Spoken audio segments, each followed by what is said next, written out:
Sumaya and Mohammed are delivering their latest news bulletin for the radio station Al-Kul. Top story today is an aerial bombardment in Aleppo, which left almost 80 people dead. These Syrian journalists are in fact based in Istanbul in neighbouring Turkey. Ahmed, who used to work for a radio station in Syria before the war, says there are benefits to broadcasting from outside the country. Inside Syria, you have no freedom to act, but when you go abroad, you can get your voice heard more effectively by Syrians under siege. But getting that voice heard takes technical ingenuity and more than a little bravery. The recorded programmes are sent via the internet to activists on the ground, who broadcast them across 7 opposition-held provinces via small illegal radio transmitters.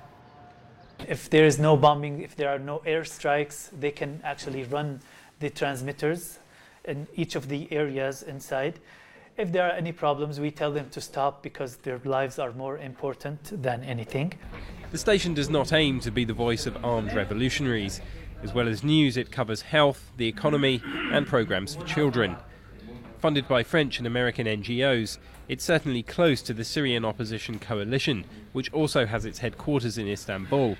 But its 12 staff members say they are editorially independent. As far as the media policies, we are totally separate from them. We have our own media policy, and we actually sometimes criticize them, which makes them mad about us. The reason that news of the revolution has got to the West and other countries around the world is because of the independence of activists who have worked inside Syria, sometimes with nothing at all. We wanted things to remain that way.